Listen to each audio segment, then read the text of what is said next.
Hoy quiero contarte algo que viví en urgencias hace 2 años y que no he podido dejar de pensar desde entonces. Eran las 9 de la mañana cuando entró la llamada: varón, de 72 años, colapso súbito en casa. Sin antecedentes de infarto. Sin cirugías recientes. Sin cambios en su medicación. Cuando llegó a mi sala, su corazón estaba en caos eléctrico.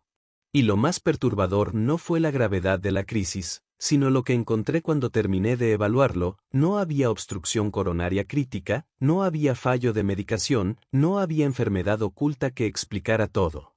Lo que había detrás de ese colapso era una cadena de decisiones fisiológicamente incorrectas que comenzaron en los primeros 4 minutos de su mañana.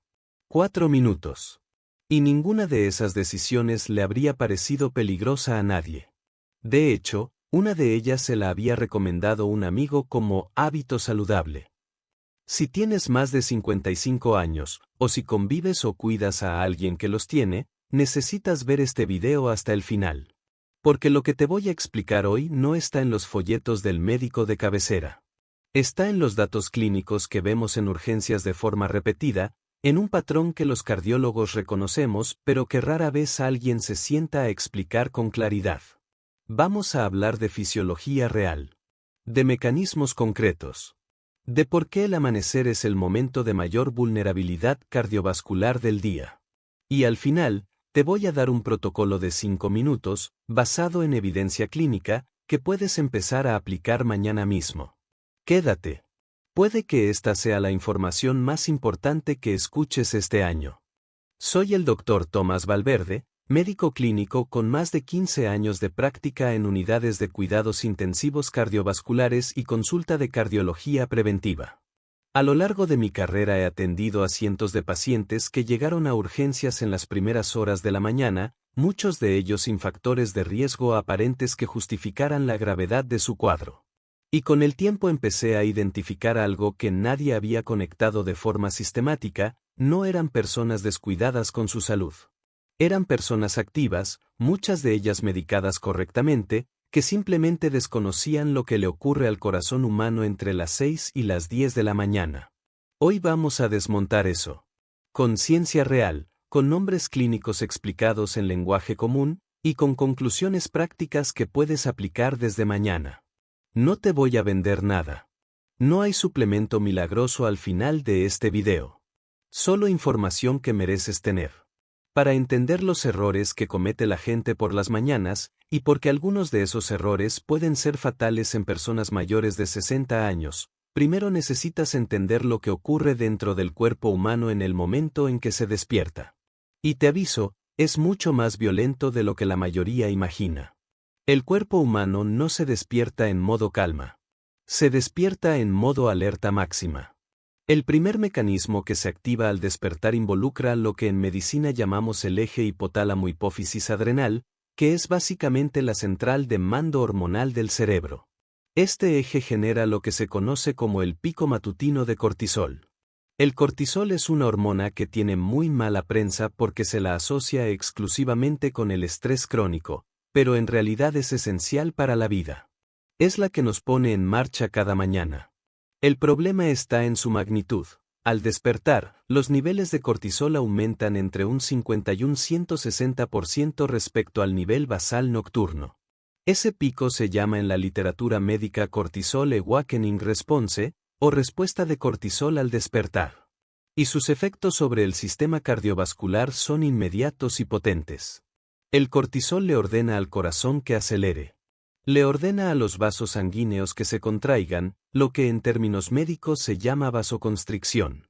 El resultado es un aumento brusco de la frecuencia cardíaca y de la presión arterial. Tu sistema circulatorio entra en tensión alta antes de que hayas abierto los ojos del todo. El segundo mecanismo tiene que ver con el sistema nervioso autónomo, que es la parte del sistema nervioso que controla todas las funciones involuntarias del cuerpo: el ritmo cardíaco, la respiración, la digestión, la presión arterial. Este sistema tiene 2 ramas. Durante la noche domina el sistema parasimpático, que es el de descanso y reparación. Es el que mantiene el corazón latiendo lento, la presión baja, el cuerpo en modo recuperación. Al despertar, el mando pasa bruscamente al sistema simpático, el de lucha o huida. Esta transición libera catecolaminas, principalmente adrenalina y noradrenalina, que amplifican el efecto del cortisol. El corazón late más fuerte, más rápido, y con una demanda de oxígeno significativamente mayor. No es un cambio gradual. Es un cambio brusco, como pisar el acelerador a fondo en un coche que estaba parado. El tercer mecanismo es el que menos se menciona, y posiblemente el más importante para entender el riesgo cardiovascular matutino. Se llama hemoconcentración, y ocurre porque durante 7 u 8 horas de sueño, el cuerpo sigue perdiendo líquido. No porque sudes activamente, sino a través de lo que se llama perspiración insensible, que es la evaporación continua de agua por la piel y las mucosas respiratorias. También pierdes líquido al exhalar aire húmedo durante toda la noche. El resultado es que al despertar tu volumen plasmático, que es la parte líquida de la sangre, está reducido. La sangre se ha concentrado. Los glóbulos rojos, las plaquetas y los demás componentes celulares están más juntos, más apretados en menos líquido. La sangre se vuelve más viscosa, más densa. Normalmente fluye con la fluidez del agua. Por la mañana, se parece más a un jarabe ligero. Eso tiene dos consecuencias directas sobre el corazón. La primera es que el corazón tiene que trabajar con más fuerza para mover esa sangre espesa a través del sistema circulatorio. En términos técnicos, aumenta la poscarga, que es la resistencia contra la que el ventrículo izquierdo debe contraerse para expulsar la sangre. Un corazón envejecido, con menor reserva funcional, no tolera bien ese incremento de carga. La segunda consecuencia es que la sangre más viscosa y concentrada es mucho más propensa a formar trombos, es decir, coágulos. Las plaquetas, que son las células encargadas de iniciar la coagulación, se activan más fácilmente cuando están más concentradas. El riesgo de formación de un coágulo dentro de una arteria coronaria, lo que puede provocar un infarto, es significativamente mayor en este estado. 3 golpes simultáneos sobre el corazón, antes de que hayas pisado el suelo. Pico de cortisol, activación del sistema simpático con liberación de catecolaminas, y hemoconcentración con aumento de la viscosidad sanguínea y el riesgo trombótico. En un corazón de 30 años, con arterias elásticas y con plena reserva funcional, el organismo compensa estos 3 factores sin dificultad.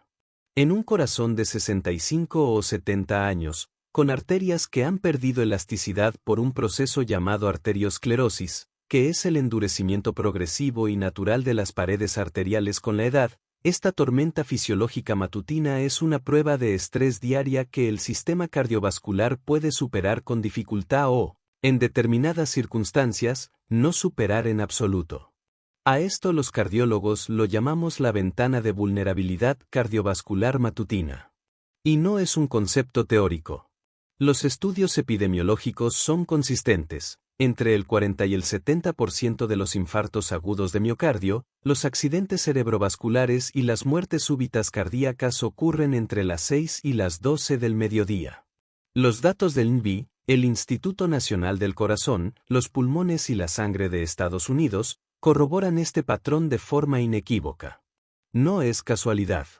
Es fisiología. Ahora volvamos al paciente al que llamaré Arturo. Una vez estabilizado y fuera de peligro, le pregunté por su rutina de esa mañana.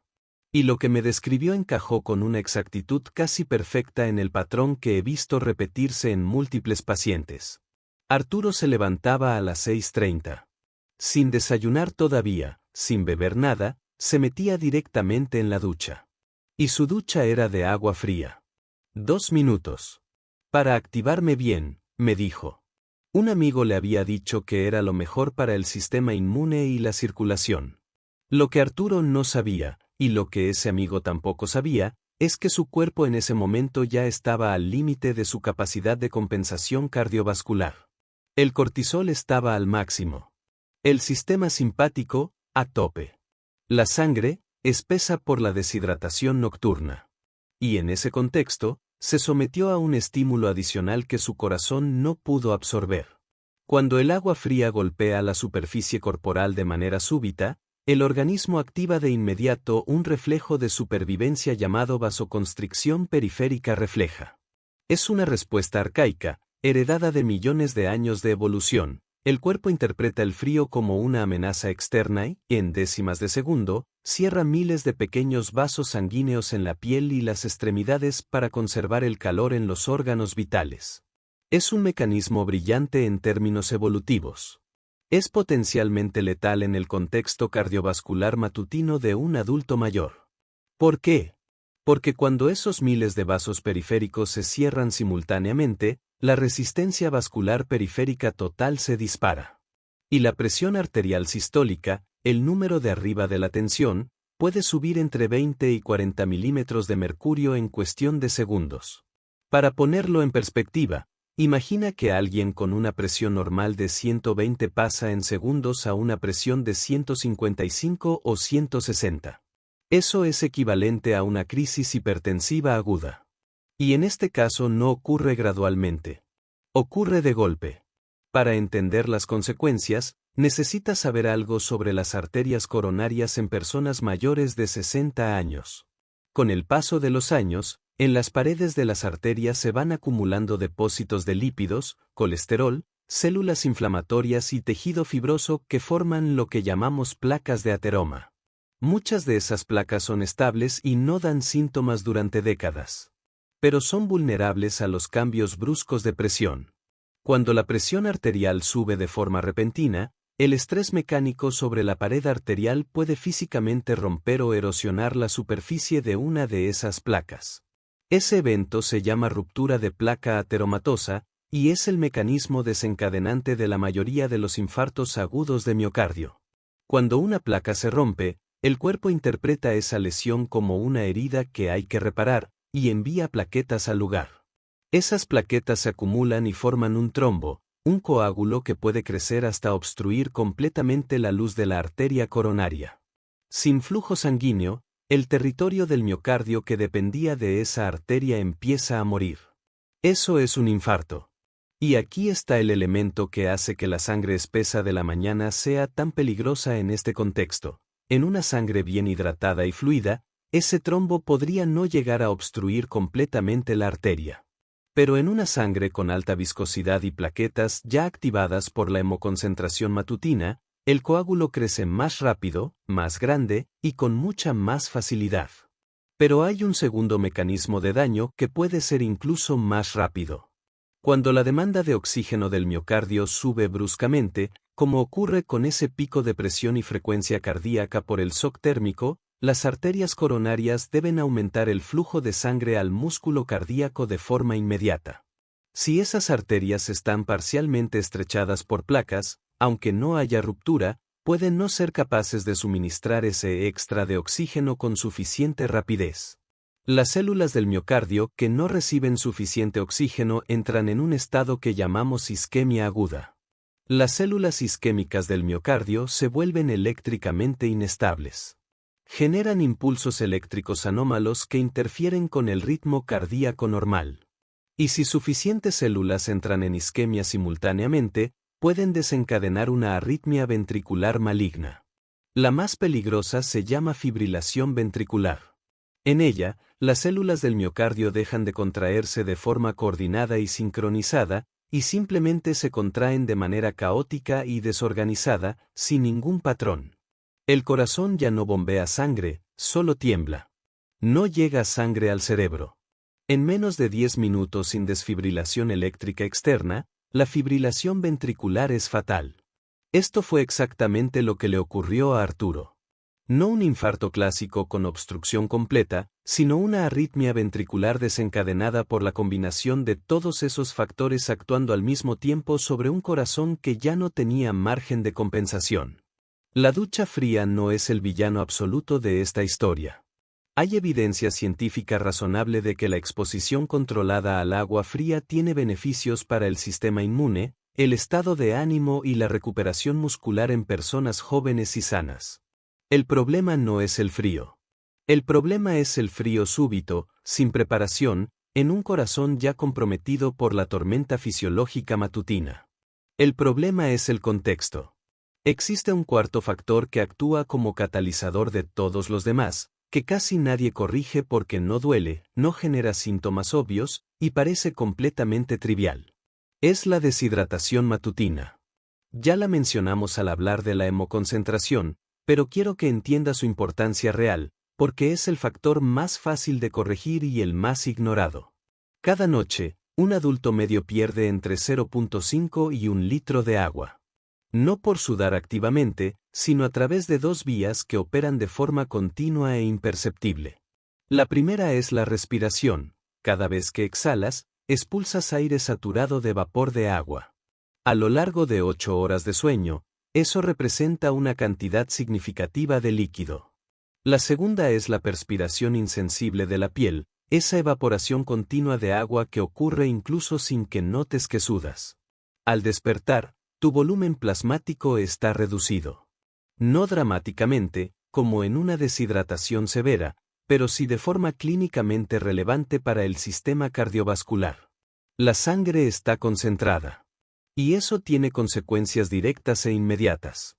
La primera consecuencia, como ya vimos, es el aumento de la viscosidad sanguínea y del riesgo trombótico. Las plaquetas están más concentradas y más reactivas.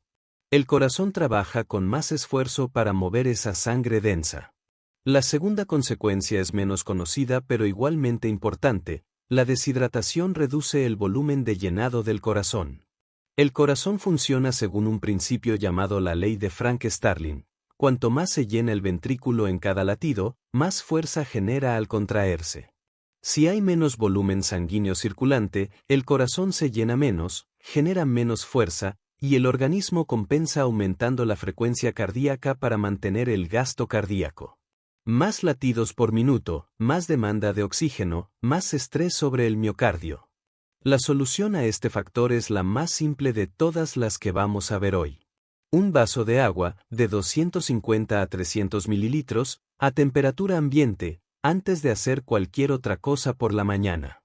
No café. No zumo. No agua fría ni caliente. Agua a temperatura ambiente, porque el agua muy fría puede provocar por sí misma una vasoconstricción leve al contactar con la mucosa gástrica y esofágica, y el agua muy caliente acelera el vaciado gástrico demasiado rápido. Temperatura ambiente es lo más neutro y lo más beneficioso. Ese vaso de agua empieza a revertir la hemoconcentración en minutos. Reduce la viscosidad sanguínea. Aumenta el volumen plasmático. Facilita el trabajo del corazón. Reduce el riesgo trombótico. Y lo hace en minutos, sin ningún coste y sin ningún efecto secundario. El primer acto de tu mañana debería ser ese vaso de agua. No el teléfono. No el café. El agua. Hay un tercer error que comete la inmensa mayoría de los adultos mayores de 60 años, a diario, sin ninguna conciencia del riesgo que implica.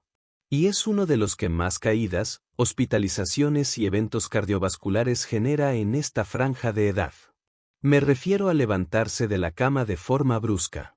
Para entender por qué eso es peligroso, necesitas entender un fenómeno que se llama hipotensión ortostática. La palabra ortostática viene del griego y significa relacionado con la posición vertical. La hipotensión ortostática es una caída de la presión arterial que ocurre al ponerse de pie, y es mucho más común y más seria de lo que la mayoría de la gente cree. Cuando estás acostado, la sangre se distribuye de forma relativamente uniforme por todo el cuerpo. En ese momento pones los pies en el suelo y te incorporas bruscamente. En ese instante, la gravedad actúa sobre todo el volumen sanguíneo y hace que entre 500 mililitros y 1 litro de sangre migren rápidamente hacia las venas de las piernas y el abdomen, atraídos hacia abajo. Ese volumen ya no está llegando al corazón. El retorno venoso cae de golpe. El corazón, que de repente recibe menos sangre para bombear, expulsa menos sangre por latido. La presión arterial cae. Y en los primeros segundos, el cerebro recibe menos sangre y por tanto menos oxígeno. En una persona joven, este descenso dura fracciones de segundo, porque existe un sistema de compensación automática extraordinariamente eficiente.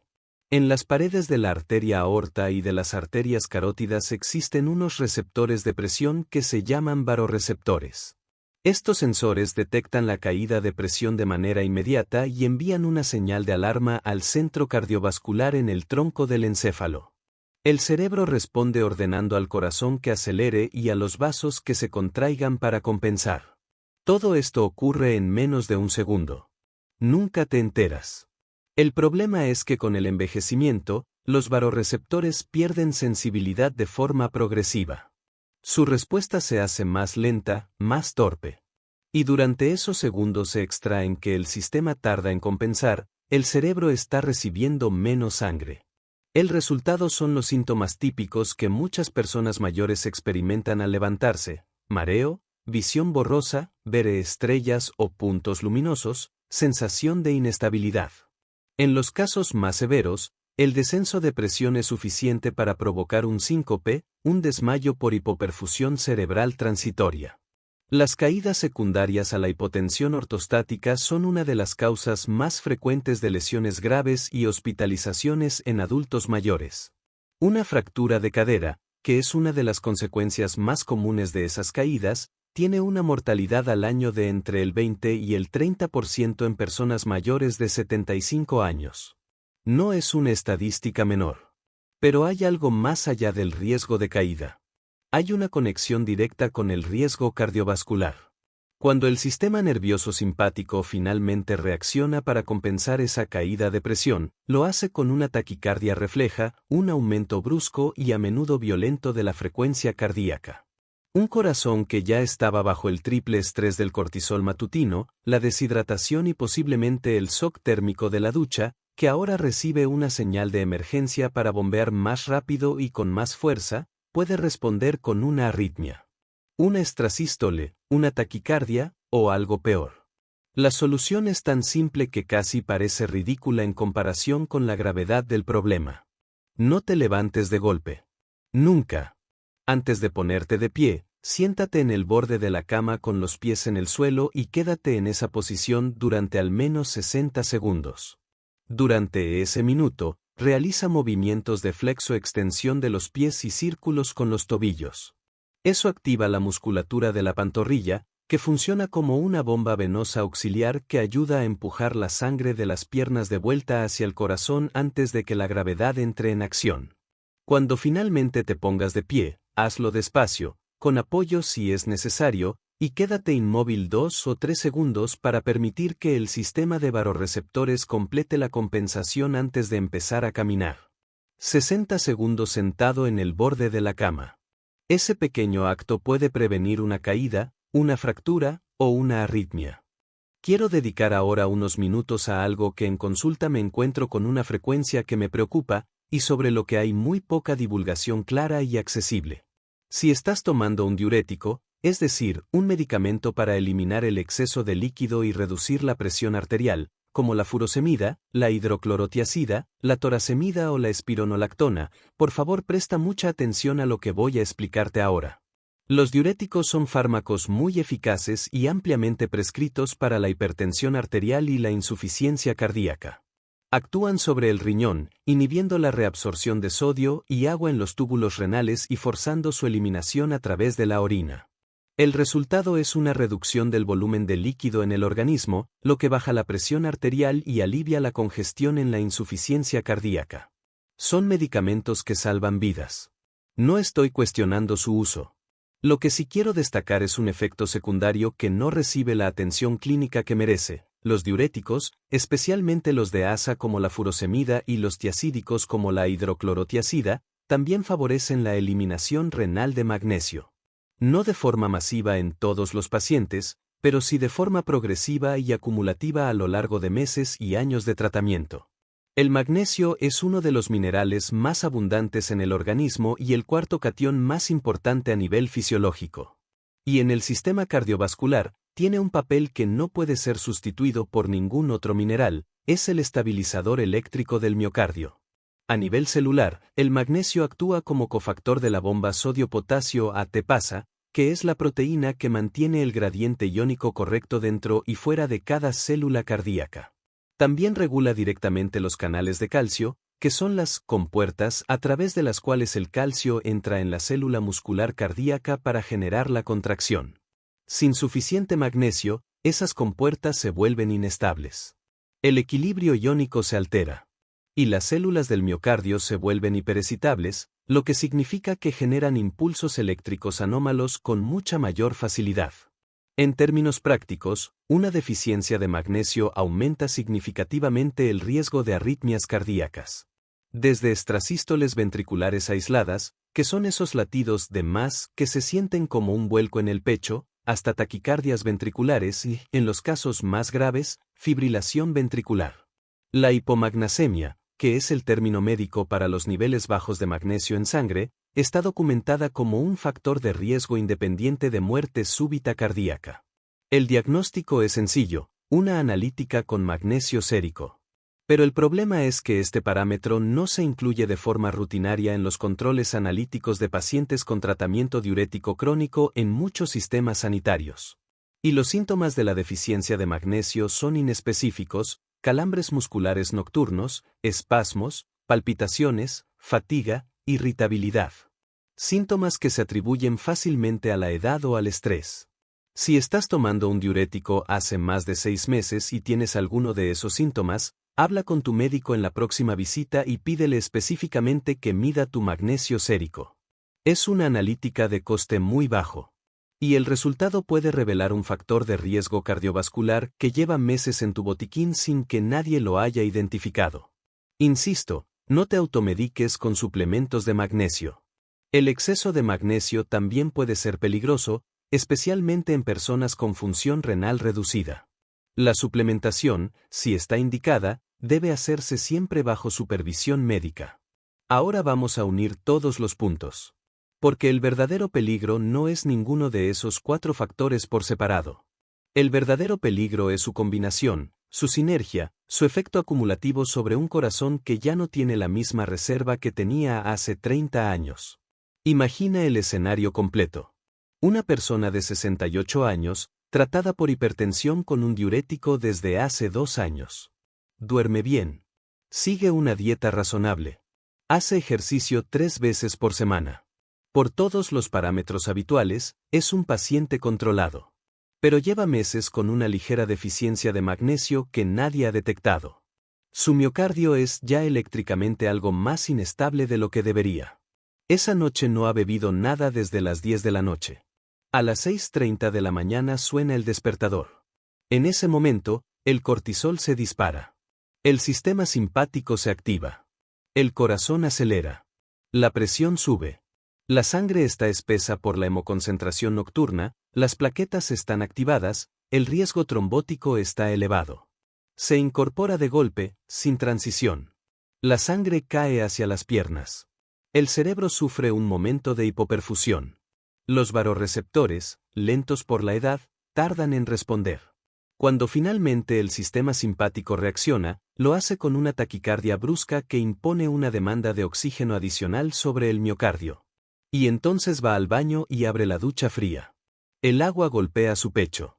La vasoconstricción periférica refleja se activa en décimas de segundo. La resistencia vascular periférica se dispara. La presión arterial sube 30 milímetros de mercurio en segundos. El corazón tiene que bombear contra esa resistencia añadida. La demanda de oxígeno del miocardio alcanza su máximo en lo que va del día. En una arteria coronaria hay una placa de ateroma moderada que llevaba años silenciosa. El estrés mecánico de ese pico de presión es suficiente para erosionar su superficie. Las plaquetas, ya hiperactivadas por la hemoconcentración, se acumulan en segundos formando un trombo que crece hasta obstruir parcialmente la arteria.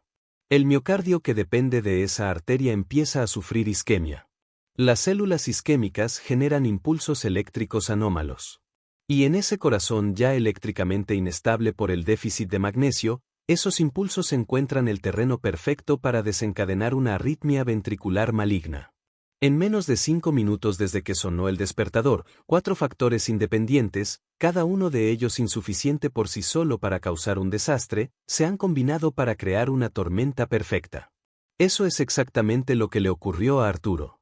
Y eso es lo que ocurre en urgencias, en distintas variantes y con distintos grados de gravedad, con una frecuencia que los cardiólogos conocemos pero que la población general desconoce casi por completo. La buena noticia es que esta tormenta es predecible. Y lo que es predecible es, en gran medida, prevenible. No necesitas tecnología cara. No necesitas medicación nueva. No necesitas cambiar radicalmente tu vida. Necesitas 5 minutos cada mañana, aplicados de forma consciente y consistente. A esto lo llamo el protocolo matutino cardiovascular. Son 5 pasos, 1 por minuto, que contrarrestan de forma específica cada uno de los factores de riesgo que acabamos de analizar. El primer minuto se llama la transición consciente. Cuando suene la alarma, no te muevas todavía. Permanece acostado. Realiza 5 respiraciones diafragmáticas completas y lentas, inhala durante 4 segundos por la nariz, dejando que el abdomen se expanda primero y el pecho después, y exhala durante 6 segundos por la boca, de forma controlada. Este patrón de respiración, con la exhalación más larga que la inhalación, activa el sistema nervioso parasimpático y suaviza la respuesta simpática del despertar. Le da a tu corazón una señal bioquímica clara de que no hay ninguna emergencia. En términos fisiológicos, esto modera el pico de cortisol y reduce la liberación de catecolaminas. En términos prácticos, tu corazón empieza el día con menos aceleración y más estabilidad eléctrica. 1 minuto tumbado respirando conscientemente no es pereza. Es cardioprotección activa. El segundo minuto se llama la hidratación prioritaria. La noche anterior, antes de ir a dormir, deja un vaso de agua a temperatura ambiente en tu mesita de noche. En este segundo minuto, siéntate lentamente en el borde de la cama y bébelo. Entero, no a sorbitos. Ese vaso de agua, unos 250 mililitros, empieza a revertir la hemoconcentración nocturna en minutos.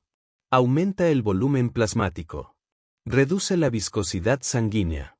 Desactiva la hiperfunción plaquetaria. Y alivia la carga de trabajo sobre el ventrículo izquierdo antes de que hagas cualquier otra cosa. No café, no zumo, no agua fría. Agua a temperatura ambiente. Es literalmente el acto más barato y más efectivo que puedes hacer por tu corazón cada mañana.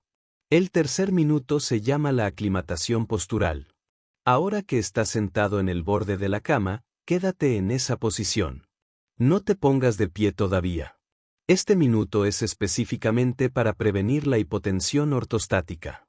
Mientras estás sentado, realiza movimientos de flexo-extensión de los pies, como si estuvieras pisando el acelerador de un coche, alternando ambos pies durante 20 repeticiones. Luego, círculos con los tobillos, 10 en cada dirección. Eso activa la musculatura de la pantorrilla, que en medicina llamamos la bomba musculovenosa periférica, y ayuda a impulsar activamente la sangre acumulada en las venas de las piernas de vuelta hacia el corazón. Cuando finalmente te incorpores, el sistema de compensación ya habrá tenido tiempo de prepararse para el cambio postural.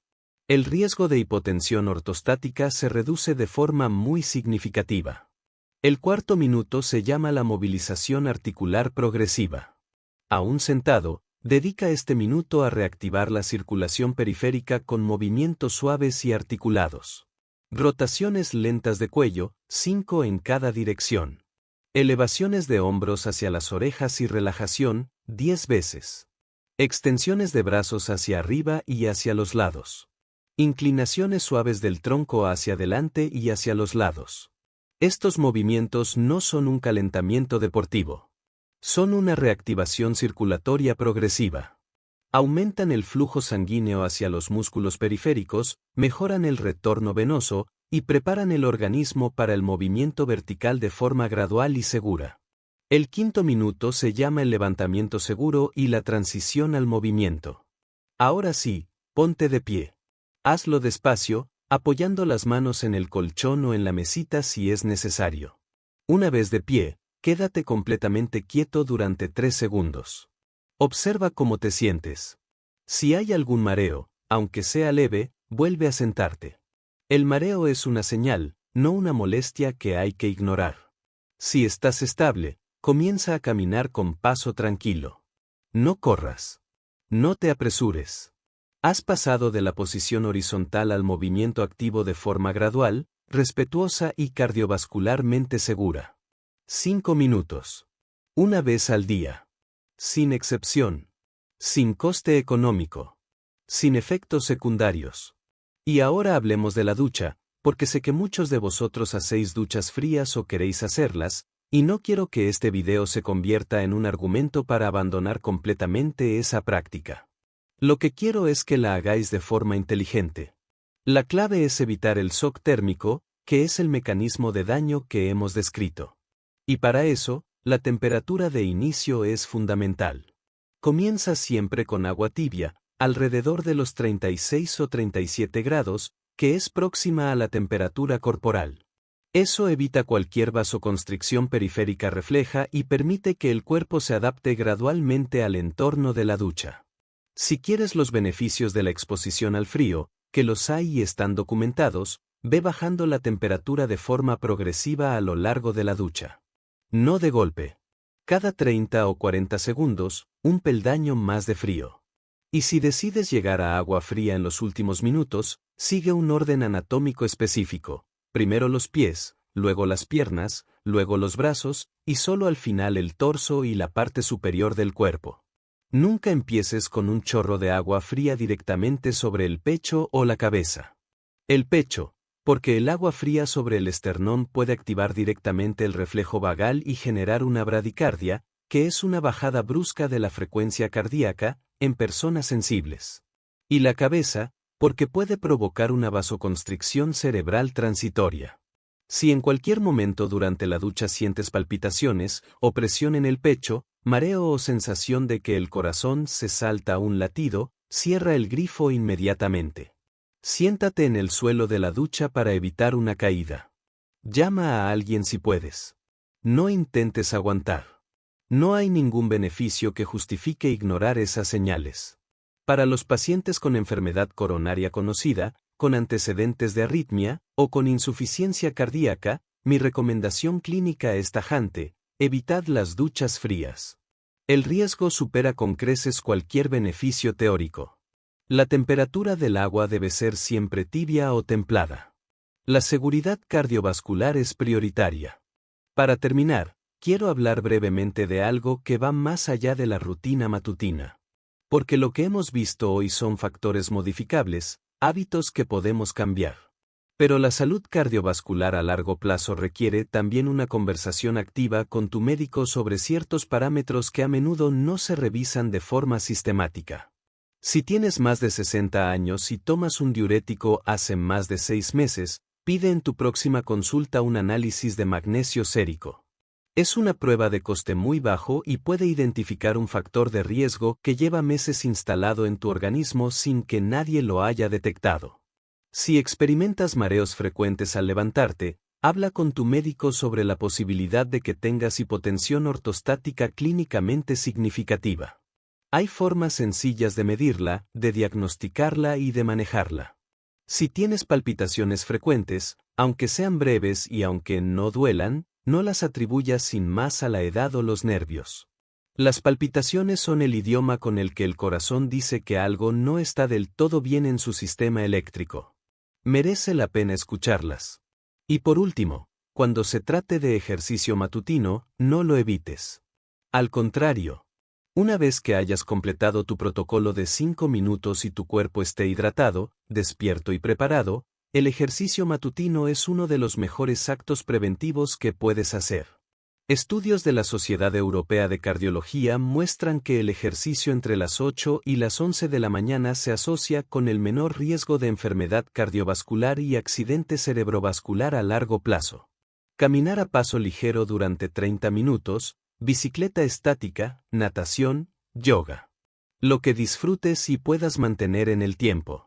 El movimiento constante y moderado es uno de los pocos cardioprotectores con evidencia absolutamente sólida y sin efectos secundarios. Arturo lleva ya más de 2 años con una rutina matutina completamente diferente. 5 minutos por la mañana que han cambiado no solo sus hábitos, sino su forma de entender la relación entre el cuerpo y el tiempo. La pregunta que me hizo al salir del hospital sigue siendo para mí la más importante de todas las que me hacen mis pacientes: doctor, ¿por qué nadie me había dicho esto? Y la respuesta honesta es que el sistema sanitario es extraordinariamente bueno tratando emergencias. Es mucho menos bueno enseñando a prevenirlas. La medicina preventiva no tiene la urgencia ni la visibilidad de una sala de urgencias. Y sin embargo, es donde se salvan más vidas. El corazón envejecido no es un corazón defectuoso. Es un corazón con menos margen de error, que necesita que lo traten con más inteligencia, no con más agresividad. La transición del sueño a la vigilia es uno de los momentos fisiológicamente más exigentes del día para el sistema cardiovascular. Ignorar eso no es valentía. Es desinformación. Espero que este video cambie algo en tu mañana de mañana. Solo una cosa. El vaso de agua en la mesita de noche. Empieza por ahí. Y si conoces a alguien, un padre, un familiar, un amigo mayor de 60 años que se levanta de golpe, que se mete en duchas frías, que toma diuréticos sin que nadie le haya medido el magnesio, comparte este video con esa persona. No como alarma. Como información. Como el tipo de conversación que puede no ocurrir nunca en una consulta médica de 10 minutos, pero que puede marcar la diferencia. Si tienes preguntas sobre algo de lo que hemos hablado hoy, escríbelas en los comentarios. Leo cada una. Y si hay suficientes preguntas sobre un tema concreto, lo convierto en el próximo video. Cuida tu corazón.